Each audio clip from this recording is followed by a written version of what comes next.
بات کہی ہے حضرت نے، میں عرض کر دیتا ہوں۔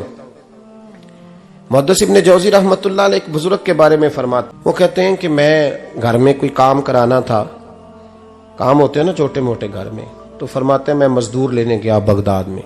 فرماتے ہیں کہ میں نا مزدور لینے گیا، بغداد کے چوک میں مزدور بیٹھے ہوتے تھے، تو میری ان مزدوروں میں سے نا ایک نوجوان بچے پہ نظر پڑی۔ بڑا کمزور سا وجود تھا لیکن چہرے پر عبادت کا نشان تھا، ماتھا بتاتا تھا کہ نماز کا بڑا خیال رکھتا ہے۔ میں اس کے قریب گیا، چہرے بھی بڑا کچھ بتاتے ہیں نا، چہروں میں بھی بڑی رانائی ہوتی ہے۔ فرماتے ہیں میں قریب گیا، میں نے اس کو کہا بیٹے مزدوری کرو گے؟ تو کہنے لگا مزدوروں میں بیٹھا ہوں تو حضور مزدوری کے لیے ہی تو بیٹھا ہوں۔ تو میں نے کہا کہ چلو پھر، کہنے لگا نہیں میری کچھ شرطیں۔ میں نے کہا بتاؤ؟ کہنے لگا پہلی شرط یہ ہے کہ لوگ 4 دینار دیہاڑی لیتے ہیں، میں 3 دینار لوں گا۔ میں نے کہا یار بھائی تو بڑی بہترین ہے، باقی بھی اس طرح کی رکھ لے۔ اس نے کہا حضور دوسری شرط یہ ہے کہ میں آپ کی مکمل بات مانوں گا لیکن جب اذان ہو جائے گی پھر آپ کی نہیں سنوں گا۔ تیسری بات اس نے یہ کی کہ حضور میں آپ کے گھر میں کام کروں گا پر آپ کے کسی سوال کا جواب نہیں دوں گا۔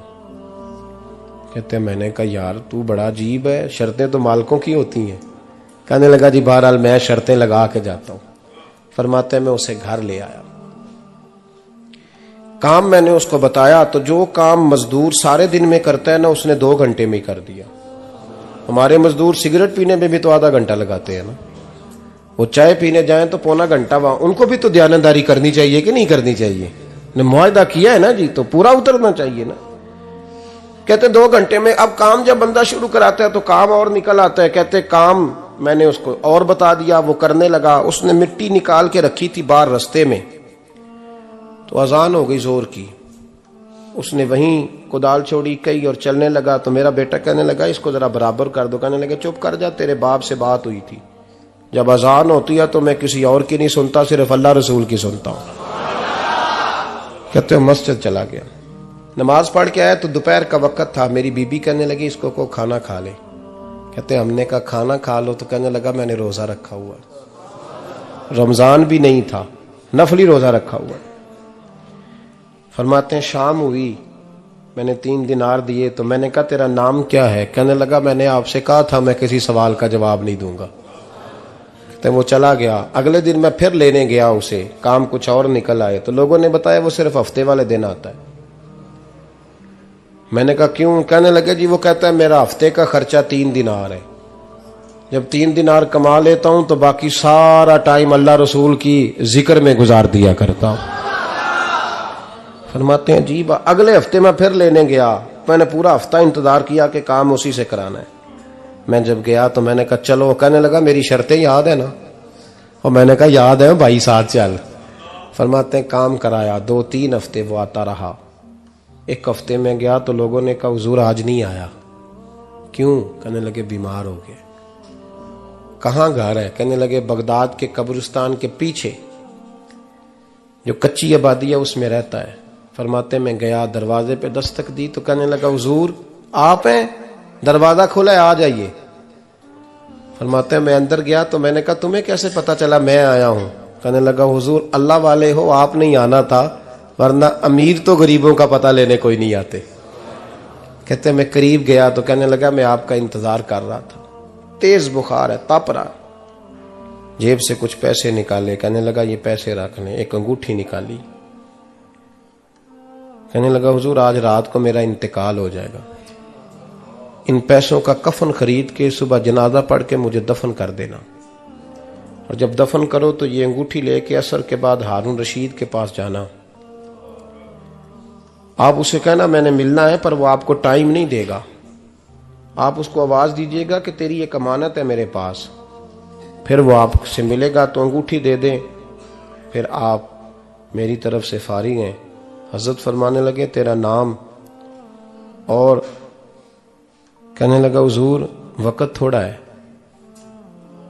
آج رات میں نے جانا ہے، بڑی لمبی معافی مانگنی ہے رب کریم سے، اگر مناسب سمجھے تو مجھے اپنے رب سے تنہائی کرنے دے۔ فرماتے ہیں میں آ گیا پر اس کی باتوں نے مجھے ساری رات سونے نہیں دیا۔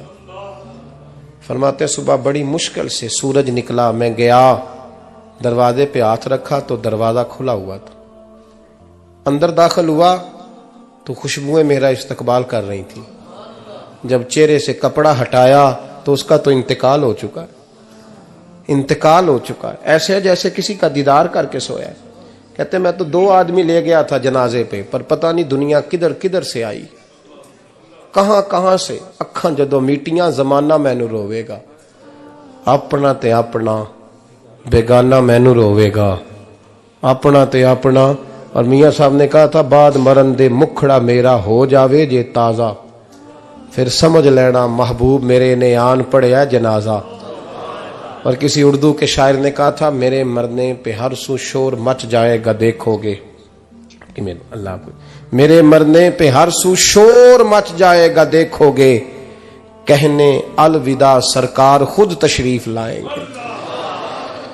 فرماتے ہیں میں تو 2 بندے لے گیا تھا پر پتہ نہیں مخلوق کہاں کہاں سے آئی، جنازہ پڑا، دفن کیا۔ ہارون رشید کے پاس میں عصر کے بعد گیا، میں نے بلانا چاہا پر بادشاہ تھا، میری طرف دیکھا ہی نہیں۔ میں نے اس کو کہا تیری ایک امانت میرے پاس ہے۔ فرماتے ہیں وہ مجھے کونے پہ لے گیا، کیا بات ہے، کمرے میں بلایا، میں نے انگوٹھی دی۔ ہارون رشید تو چیخے مارنے لگا، کہنے لگا انگوٹھی والا کہاں ہے؟ میں نے کہا وہ تو انتقال کر گیا۔ کہنے لگا مجھے قبر پہ لے چل۔ کہتے میں قبر پہ لایا تو وہ لیٹ گیا، تڑپ کے رونے لگا۔ میں نے کہا میرا کلیجہ پھٹ جائے گا، نہ اس نے کچھ بتایا نہ تو نے بتایا، یہ کون تھا؟ تو ہارون رشید کہنے لگا یہ میرا بیٹا تھا۔ میں نے کہا تیرا بیٹا اور مزدور؟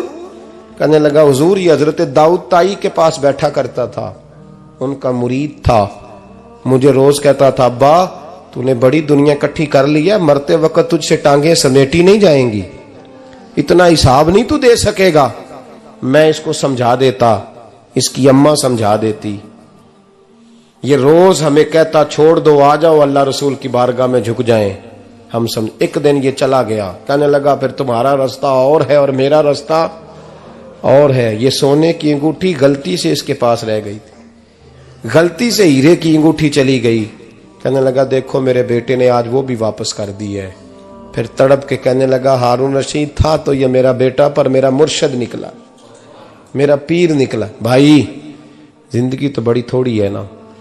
باوا صاحب نے کہا تھا اٹھ فریدہ ستیا، اور داڑھی آ گیا پور، اگا نیڑے آ گیا پچھا رہ گیا دور، اٹھ فریدہ ستیا خلقت ویکھن جا، متے کوئی مل جائی بخشیا تے تم ہی بخشیا جا۔ اٹھ فریدہ ستیا چاڑو دے مسیت، تو ستے رب جاگدا تیری ڈاڈے نال پریت۔ میرا رب ہمیں بھی اپنی بارگاہ میں قبول فرمائے۔ آخر دعوانا ان الحمدللہ۔